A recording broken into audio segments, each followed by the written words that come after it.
Saudações, pessoal, bem-vindos ao canal do Cristiano Oliveira aqui no YouTube. Chegou o dia, quarta-feira, 23 de dezembro, Grêmio e São Paulo, jogo de ida das semifinais da Copa do Brasil. Vamos começar com as escalações prováveis para a partir daí a gente conversar, a gente trocar uma ideia, eu por aqui, você pela caixa de comentários, a respeito do que pode acontecer. Sem achismo, sem bola de cristal, porque não é esse o objetivo, mas em termos de projeção, o que os dois times fizeram, o que podem fazer. Vamos lá. O Grêmio deve jogar com Vanderlei, aquela linha de 4 defensores, Vitor Ferraz, Jeromel, Kahneman, tá de volta, e Diogo Barbosa. 2 volantes, o Darlan com o Matheus Henrique. Aberto pela direita, Ferreira ou Alisson, tem uma dúvida, o Alisson tá voltando a ficar à disposição, mas não para 90 minutos, o que me leva a crer que joga o Ferreira. Jean-Pierre por dentro, PP como extrema esquerda e Diego Souza na frente. Esse é o Grêmio. Quem é que não joga do Grêmio? Orejuela tá machucado, David Braz tá machucado e Maicon tá machucado. Esses 3 não jogam, o Grêmio é esse que eu falei agora, com essa pequena dúvida, Ferreira ou Alisson. Outros que não jogam, mas aí não por lesão, é porque realmente não podem jogar. O Robinho não pode jogar a Copa do Brasil, o Luiz Fernando não pode jogar a Copa do Brasil, o Pinares não foi inscrito na Copa do Brasil, também não pode jogar. Então, como não tem Robinho, não tem Luiz Fernando, não tem Pinares, é o Ferreira realmente quem vai aberto pela direita. Para mim, pelo menos, é um excelente sinal. Para mim, deles todos, o mais jogador é o Ferreira e é ele que vai para o jogo, a não ser que o Renato confie muito no Alisson e vai colocar o Alisson mesmo sem condição para 90 minutos. Pode acontecer? Pode, o Renato gosta muito do Alisson. Eu prefiro o Ferreira e acho que é o Ferreira quem vai, até porque o Alisson recém está voltando de uma lesão de mais de 2 meses. Por sinal, o Alisson se machucou justamente num Grêmio São Paulo. Aquele Grêmio São Paulo do Morumbi, que o São Paulo desceu a lenha, cometeu vários pênaltis, o Grêmio teve pênaltis não marcados a seu favor, teve jogador do São Paulo para ser expulso, que não foi, todo aquele jogo lá que você lembra bem o que aconteceu. São Paulo, Thiago Volpi. Na linha de defesa, Juan Fran, Arboleda, que voltou e voltou muito bem, Bruno Alves e Reinaldo na esquerda. O Luan é um volante mais posicionado do São Paulo, e posicionado é só no desenho, tá? Porque na prática ele se mexe o campo inteiro. Ele é um cão de guarda, esse Luan. Daniel Alves, Gabriel Sara, Igor Gomes e na frente, Brenner e Luciano. Asterisco, o Luciano se machucou contra o Corinthians há algumas semanas, é dúvida para o jogo, ele não treinou segunda-feira, mas treinou ontem, terça, dia 22. Parte do treino de ontem teve o Luciano. Como ele não ficou 2 meses fora, como é o caso do Alisson no Grêmio, ele não perdeu tanto assim na parte física. Ele se machucou há 15 dias, um pouco mais, pouco menos do que isso, num clássico contra o Corinthians. Então o Luciano não tá tão mal assim fisicamente. Se ele tiver condições, ele vai para o jogo, tá?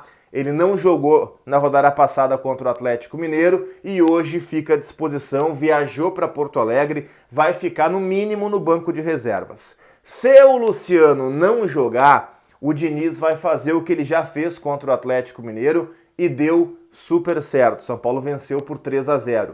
Ele não trocou o Luciano por outro atacante. Aí que foi a sacada do Diniz. Ele colocou o Tietê, que é mais um jogador para controlar meio campo, e aí ele ganhou o campo do Atlético Mineiro. Porque ele abriu o meio campo com o Luan, o Tietê do meio para a direita, o Daniel Alves articulando com Gabriel Sara e Igor Gomes pelos lados e o Brenner na frente. Ele matou o Atlético Mineiro com essa troca. Ele pode fazer isso hoje contra o Grêmio? Pode. Se o Luciano não jogar, é o Tietê quem entra, e aí o São Paulo muda essa formatação e muda um pouquinho o jeito de jogar. É um pouquinho mesmo, tá? O Diniz não é um cara de promover grandes alterações no seu estilo de jogo, tá? O Diniz tem uma ideia muito clara, tem um conceito muito claro e ele executa. Falam, é claro que com ironia, do dinizismo de um lado, renatismo de outro. Vamos trazer assim de uma forma bem tranquila para explicar. São 2 técnicos ofensivos, são 2 times que gostam da bola, os 2 times têm os maiores índices de posse de bola do Campeonato Brasileiro.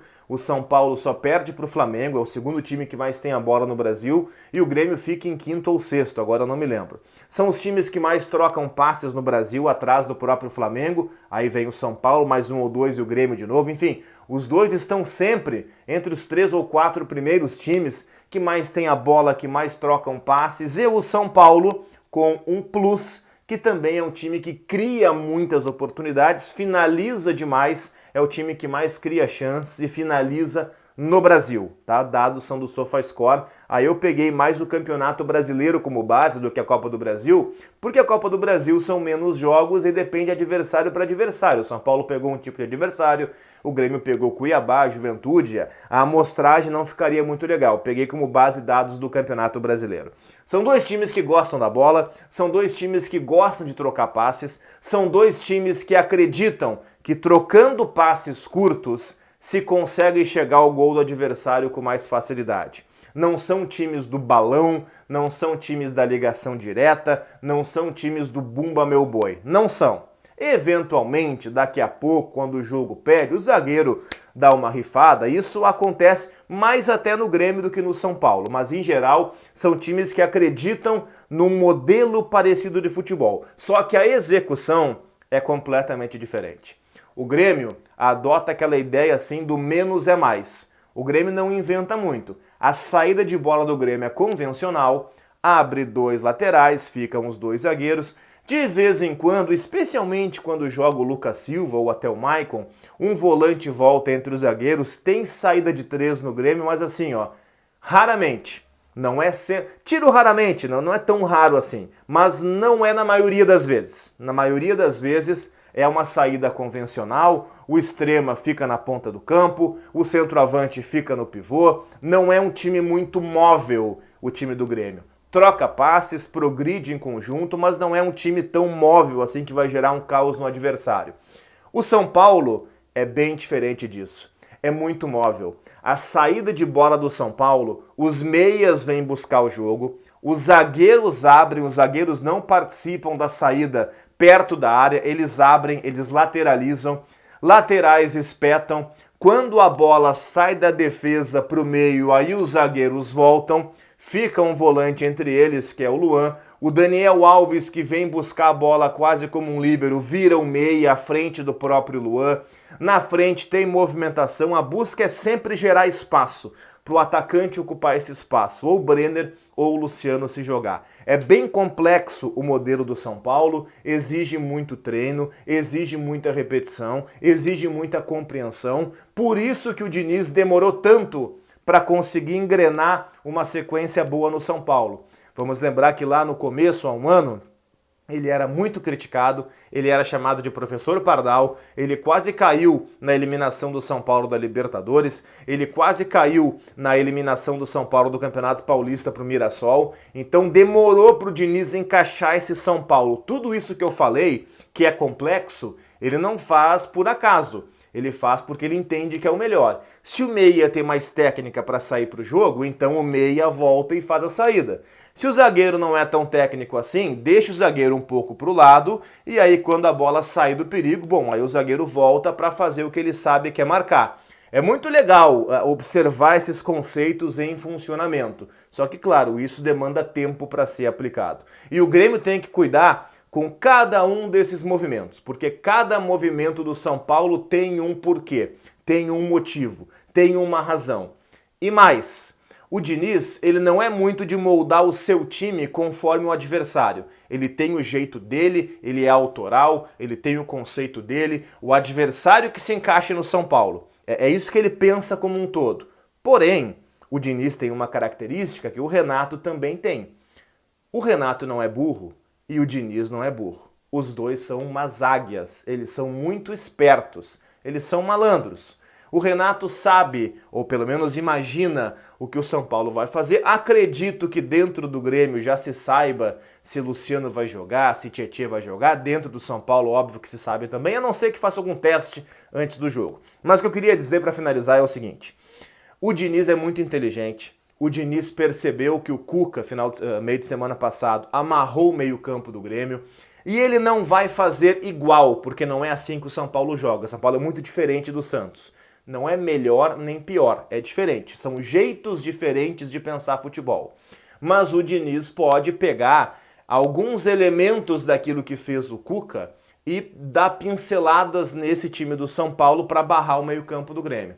O Cuca, ele não fez marcação individual, mas ele aproximou os seus meias dos meias do Grêmio. Ele colou Alisson, Jobson e Sandri em Jean-Pierre, Matheus Henrique e Darlan. Ele tirou a saída do Grêmio. Ele pressionou, ele apertou. Na gíria do futebol, aperta. Ele apertou o meio-campo do Grêmio. O São Paulo vai fazer isso. Tem o Luan que sabe fazer isso. O Daniel Alves nem tanto, porque se ele fizer isso muito ele vai cansar, até pela idade que tem. Mas pelos lados o Gabriel Sara e o Igor Gomes podem eventualmente fechar e ajudar nessa marcação também. O São Paulo ele pode pegar elementos daquilo que fez o Cuca e colocar para o jogo de hoje. É um perigo que vai ter para o Grêmio. Do mesmo modo que o Grêmio, imagino eu, que tenha aprendido com o que fez o Santos e pense em algo diferente para hoje também. Tem tudo para ser um grande jogo, um jogo muito estudado, um jogo de muita leitura, um jogo muito tático, um jogo muito técnico, um jogo de muitas situações, um jogo de muita disputa pela bola, um jogo de muita estratégia. Tomara, merecemos isso um dia antes do Natal. Tá certo? Inscreva-se no canal, compartilhe o vídeo, deixe seu like, comenta aqui embaixo. E claro, já falei, né? Inscreva-se no canal, fala de novo. Inscreva-se no canal. Valeu!